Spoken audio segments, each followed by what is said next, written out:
It's Hopalong Cassidy.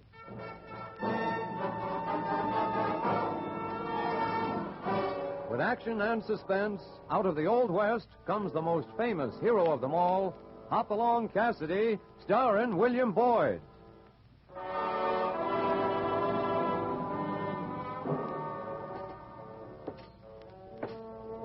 The Ring of the Silver Spurs heralds the most amazing man ever to ride the prairies of the early West, Hopalong Cassidy. This famous hero thrills his 60 million fans with action and dangerous adventure. In the role of Hopalong Cassidy is the popular star of the motion picture series, William Boyd. And now, another exciting story of the early West. The Mystery at Three Oaks.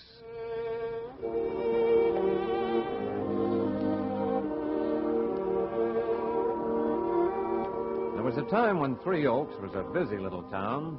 That was when the White Lady Gold Mine was pouring out its wealth to those who bent their backs and took it from the bosom of Mother Earth. But the mine simmered out and the town went back to normal. The only business that flourished was the Black Deuce Bar and Dance Hall run by Hank Butler. A stranger has just entered the Black Deuce asking for Butler. Luke said you wanted to talk to me, stranger. Your name Hank Butler? That's right. State your business. Well, I guess you're the man I want. I'm Jim Acorn of the Tyrol Investment and Mining Corporation in Denver. Huh? I'm here to offer you a fair price for your stock in the White Lady Gold Mine. White Lady Gold Mine? Well, that mine ain't been worked for 10 years. I'm not here to discuss that, my friend. I'm here to make you a bona fide offer of 50 cents a share for your 5,000 shares. You bought any others? I'm buying 5,000 from Curly Waters, buying 10,000 shares from a fellow named Clem Higby, 5,000 from Hopalong Cassidy. Hopalong Cassidy, eh? He don't live around here. I'm meeting him at the hotel this evening. He's riding in. 50 cents a share, eh? That's right. And I'm only making one offer. You know, fella, I'll be mighty glad to get anything from that stock, but, hey, what you so nervous about? Me? Nervous? What? How do you mean? You keep twisting your fingers like you're twirling a mustache, and you ain't got one. Force of habit, friend. I had one for 15 years. Just shaved it off today. I guess you can't be too particular who I'm dealing with, because I'm only interested in cash. You'll get cash, my friend. So will all the other stockholders. Jim Acorn is an honest man. Hey, Butler. There's a cowpoke causing a ruckus at the bar. Yes, eh? Excuse me a minute, Mr. Acorn. Before you leave, maybe you should know who you're dealing with. Here's my card and my letter from the firm. No need of your seeing the letter. It's kind of private correspondence. Oh, it's all right with me. Just bring the cash. That's the way I like to deal, Mr. Butler. I'm going over to the hotel now. Clean up and get out to Clem Higby's ranch before dark. You'll be open tonight? Sure. See you then. I'll be here. Boss, he forgot his letter. Shall I Get your hands off that letter. I'm the one that's going to read it. James Acorn, Esquire. Buy every share available of White Lady Mine. We'll pay $2 a share, but only offer that as a last resort. Signed Tyrol Investment Company, Denver. Boy, that crawling horn toad. What's wrong, boss? Playing me for a sucker, eh? I'll show that dude a thing or two. I'm beating him out to Clem Higby's, buying his shares for 50 cents, and I'll collect $2. They got to get up early to beat you. Yeah, Luke. Yeah? Trail that dude. Don't let him out of your sight. No matter what happens, keep him from seeing Clem Higby. I'll get there first and buy his stock. Yeah, but somebody said Hopalong Cassidy was riding in town. Oh, you cowering coyote. I ain't afraid of no man. That includes Cassidy. He may be quick with a six-gun, but I'm quicker under my hat. Yeah, boss. All right, get out of here. Do as you're told. I'll handle this Cassidy like he's never been handled before.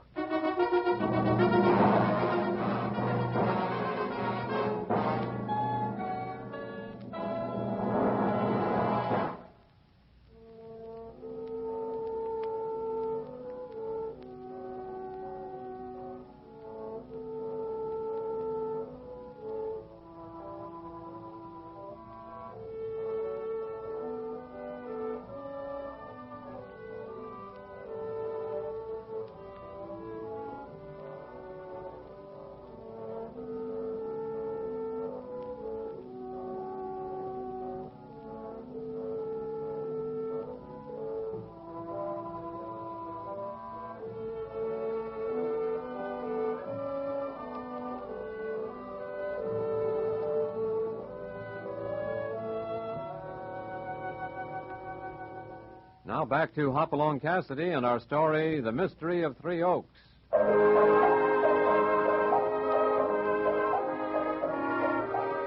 Hopalong and his pal are riding into Three Oaks to meet a man named Acorn who wants to buy some shares of stock from Hoppy. Shares in the White Lady gold mine. It's been a long, hot ride under the broiling sun, and they're mighty glad to tie off back of the sheriff's office so they can rest for a spell on the shady green veranda. Oh, Topper. Ah, here's plenty of shade. I gotta find me some of that there shade, too, before I curl up like a overdone flapjack. I know how you feel, California. Cool spot looks pretty inviting right now. Yeah, we better get our business over and get back to the bar 20. Them new hands and everything. We'll get an early start in the morning. Now, this is as far as I'm a-going. This first chair. Don't ask me to move out in this chair till dark. I won't. You just rest, and I'll drop over to the cafe with the sheriff and get some food. Food? Oh, you mean victuals? Yeah. Oh, now, Hoppy, maybe I ain't as tired as I thought. There's Sheriff Curtis now. Hello, Sheriff. Well, Hopalong Cassidy. Howdy. And welcome to Three Oaks. What brings you?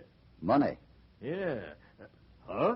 Got a letter from the fellow offering to buy 5,000 shares in White Lady Mine. Oh, you too, huh?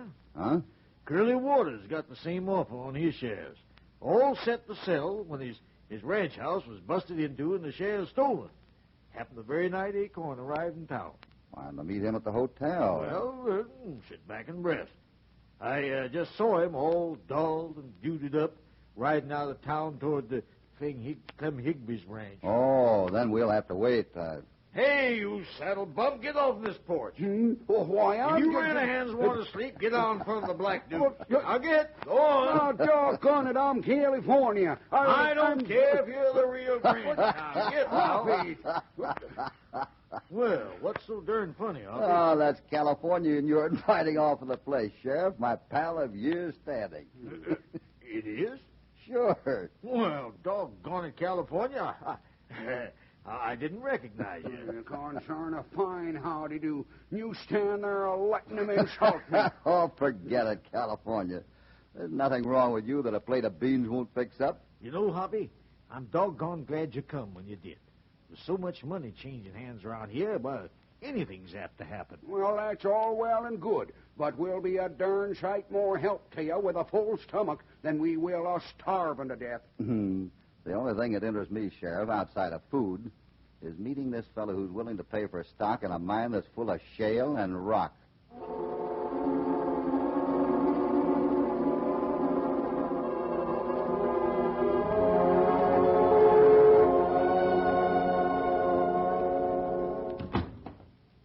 Thought I told you to knock before you come in, Luke. I had to see you, boss.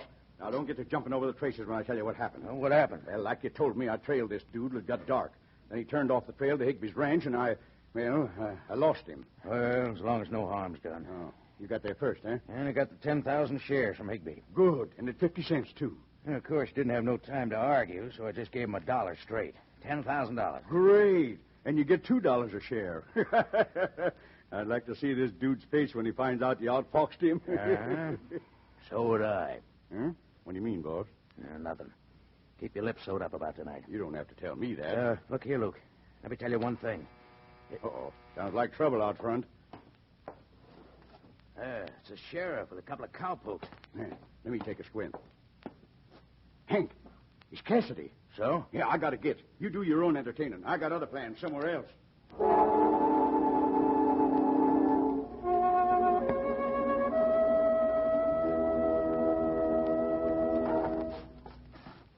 Well, might as well sit near the window here, Hoppy. Anywhere suits me. Yeah, just so they can get to the table with the grub. Another stockholder in the mine runs this Black Deuce Cafe, Hoppy. Yeah? Yeah, Hank Butler. Cagey sort of fella. Doing right well with cards. Ain't nobody can take him in poker. And some of the darnest hands he gets. Fours. Straight flushes. Hank Butler. Know him, Hoppy? Just trying to think. I don't remember that name. The technique sounds familiar. Well, you'll get to meet him. He's coming over this way. Oh, there ain't no card players here at this table. Well, welcome to the Black Deuce Cafe, gentlemen. This here's Hopalong Cassidy and California Carlson, Hank. How do you do, gentlemen? Hi. Howdy. Yeah, the grub is on the house. Order up. Well, now, that's right nice of you, feller. And what brings you to our fair city, Cassidy? Oh, thought I'd sell a few shares in the White Lady mine. Oh, good. Particular about who you sell to? Not especially. Why? I'm buying them up. 50 cents a share, all you can get. Oh, you're buying them too, huh? All's fair in business, gentlemen. Well, I'd made an appointment with a fellow by the name of Acorn, and... That dude who rode out to Higby's He ranch. did. Well, he's too late. I bought 10,000 shares from Higby myself today. That leaves Mr. Acorn high and dry. I'm a businessman, Cassidy. You also play a little poker, I hear. What do you mean by that? Now, wait a minute, Hank. No high-handed stuff here. I can handle this, Sheriff. You know, Butler, you couldn't buy one share from me at any price. And I'm riding out to Higby's to find out how you got those 10,000 shares from him.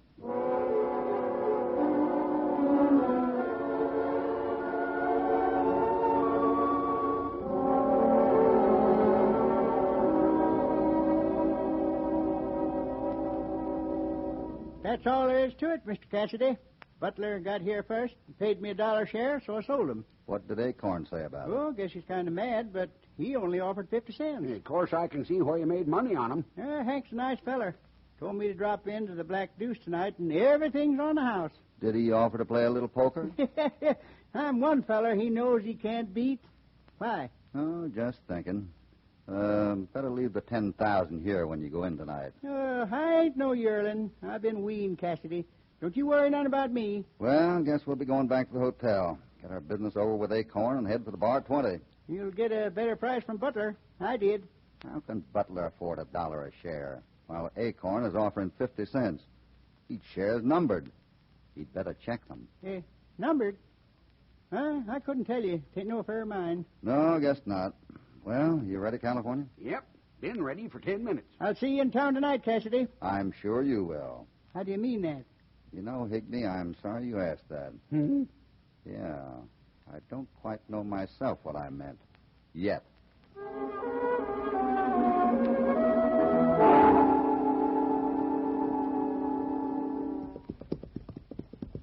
Well, darn, Hoppy, you done all you could to keep that bull-headed Higby from going in town tonight. Yeah. California, how did Butler know Higby had 10,000 shares? And why would he pay $1 a share? Yeah, Hoppy figured he could get it back from him. It could be that Acorn and Butler are in cahoots on this. Yeah, but it don't make sense. Butler ain't paying for something that ain't no good. Maybe when we talk to Acorn, we'll have the answer. Well, we turn on the trail right up ahead. Yeah. What's wrong, Hoppy? Oh, Topper. Oh, boy. What's wrong, I asked you? I was afraid of this, California. Well, it's a man laying on his face. Yeah. And I'll give you my 5,000 shares if the man's name isn't Acorn.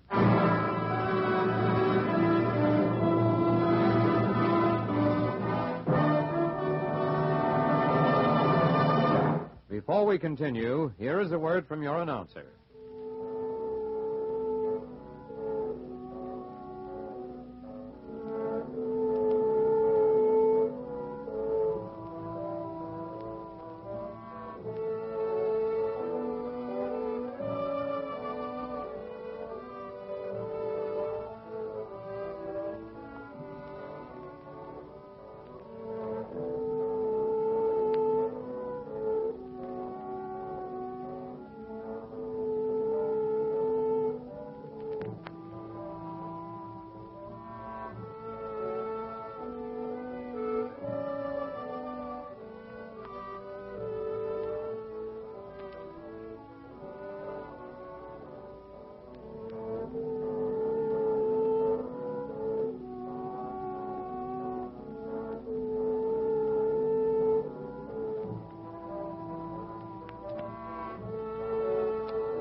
Now back to Hopalong Cassidy and our story, The Mystery of Three Oaks.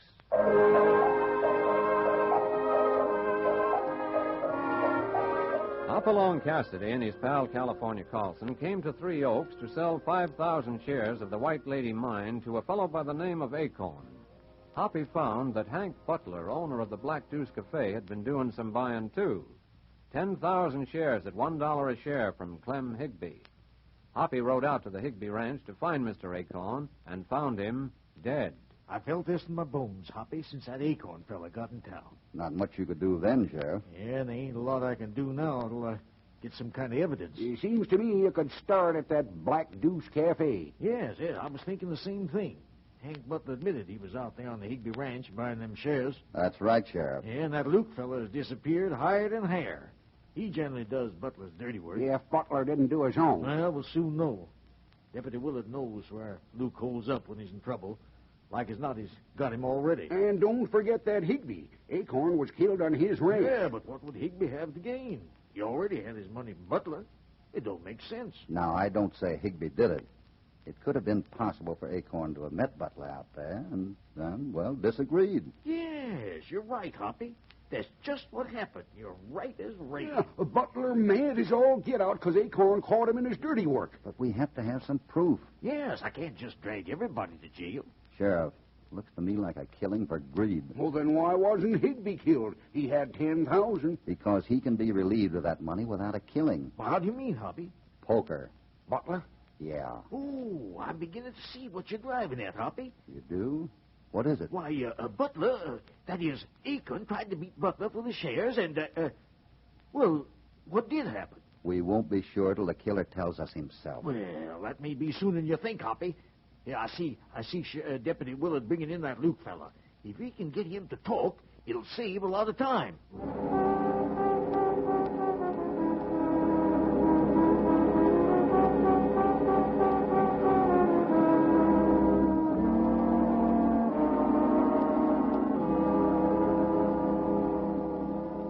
It ain't gonna do you one bit of good, Luke, to say that you wasn't around Higby's place. You was seen riding out that way just after this Acorn fella left. There ain't no law against my riding that way. There's a law against killing a man. You got any proof I killed him? Not this minute, but I'll get the proof. I weren't the only one who was out there. Butler? You don't see me with no shares, do you? Oh, you've been doing Butler's dirty work. Well, when you get more proof, look me up. Well, I won't have to look far. Or you'll be resting your bones in the cell. Come on, Luke, get moving.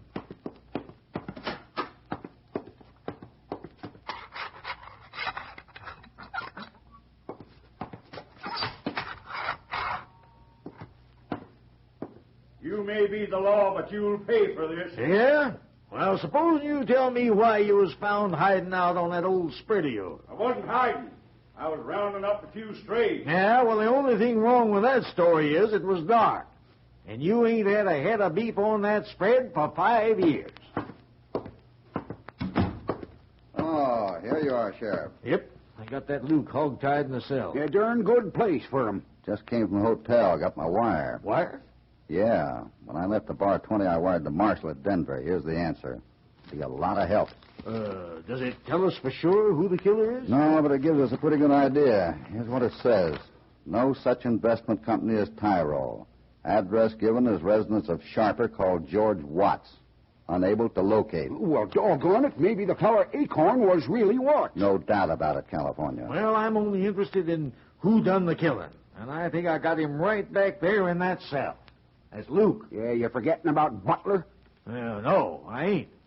You know, Hoppy, I think I'll try a little of that fancy stuff on this Butler. Fancy? Yeah. Tell him that Luke's been talking. Then, if he knows something, he'll open up wide as a barn door, figuring that he'll only tell one side of it. Why, doggone it, Sheriff, you go doing that and we'll have another killing. You're a good lawman, Sheriff, and I don't want to be offering advice. Now, don't feel that way at all, Hoppy. 2 heads is better than 1. If they're not on the same man. Yeah, but how do you mean, Hoppy? Well, I don't go much for this beating around the bush. I'm right to the point and lock 'em up. And then I figure it out. Mm-hmm. Well, Sheriff, what do you say we take a walk down to the Black Deuce Cafe? I think you'll see a mighty interesting poker game. Poker game? With a killing waiting to be solved? The Black Deuce might be a good place to solve it. Yeah, and a feller can get a stack of flapjacks while he's figuring it out. Always thinking of your stomach, aren't you, California? Well, I'm so empty, my stomach's wearing a callus in my backbone. Let's get down to that Black Deuce pronto.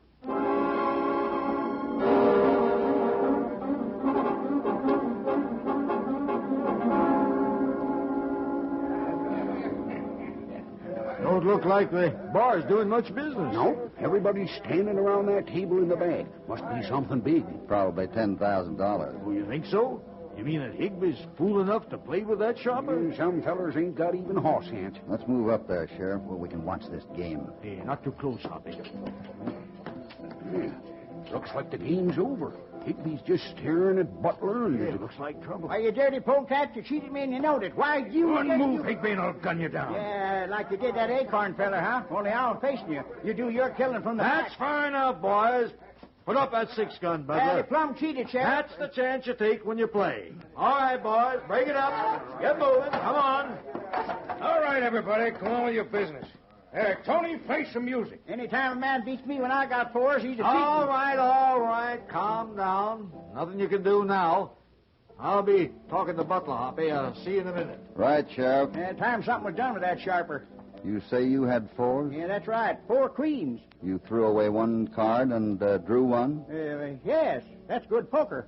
And he drew 1 card, too. Yeah, that's what he done. And he had a straight flush to beat you. Well, how do you know? You wasn't here. I thought I recognized that technique from somewhere. Now I remember. You do? Somebody you knew before, Hoppy? Yeah. Higby, was Acorn angry about your selling those shares to Butler? He sure was. He twirled that big mustache of his like he was going to twist it off. He lit out of my place like he could tear Butler apart. How long after Butler left with the shares before Acorn came? Oh, not more than 10 minutes. Caught up with him, and Butler fought him and killed him. Higby, I'm going to get that $10,000 back from Butler. Hey, they'll be shooting. No, I don't think so. I'll get it back at his own poker table. Hoppy, you ain't gambling. No, California. Just beating a crook at his own game.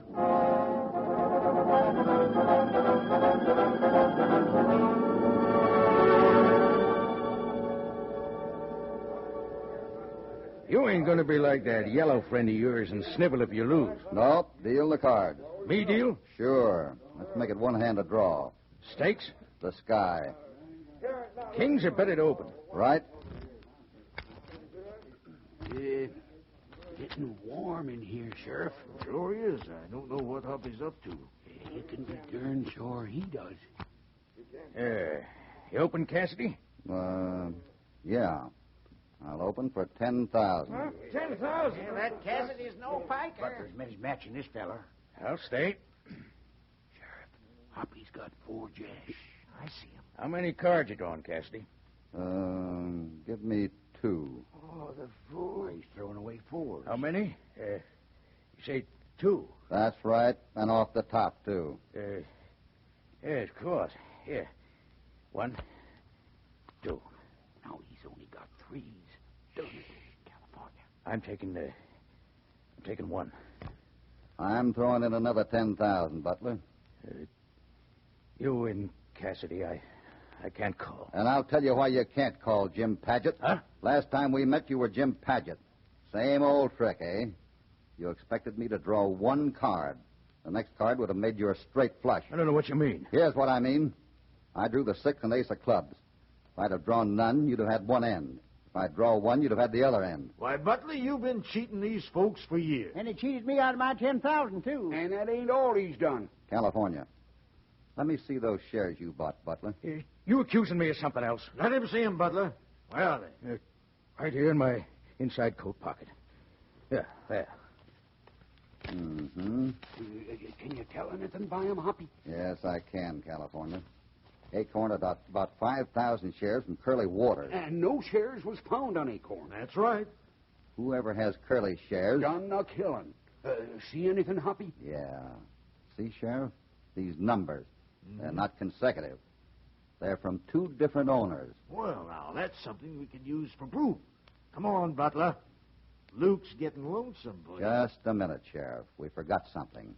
Here, Higby. Here's the $10,000 you lost to Butler. Well, thanks a lot, Hoppy. If it hadn't been for you... That makes you square with Butler. It sure does, Hoppy. I'm all square. No, Higby. You aren't square. Huh? Not till you're hanging on the end of a rope for killing Jim Acorn.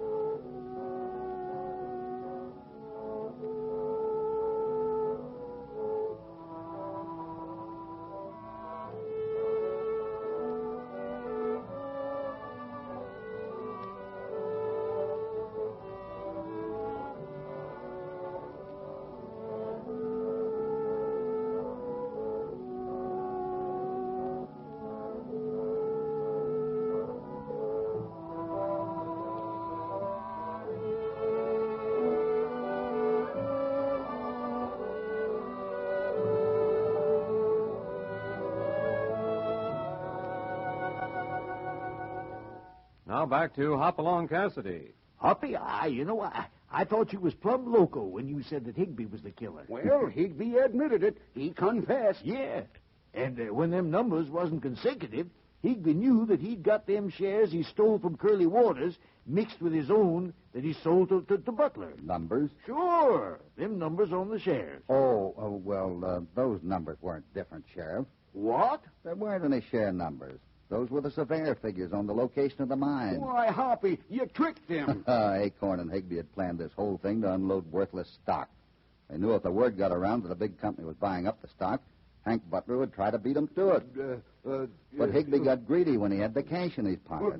Darned if I can figure whose side you're on, Hoppy. Me neither. A minute ago, you was risking your neck and our money playing poker with Butler just to get Higby's $10,000 back. When all along you knew he was a murderer. That's because I can't stand to see anyone deliberately cheated. And then the sight of me must be tearing your heart out. Huh? I know what's coming. Because every minute we waste standing here jabbering is just cheating me out of more of that barbecued steer back at the bar 20. You see, Sheriff, the only thing that's really close to California's heart is that big, hungry stomach of his.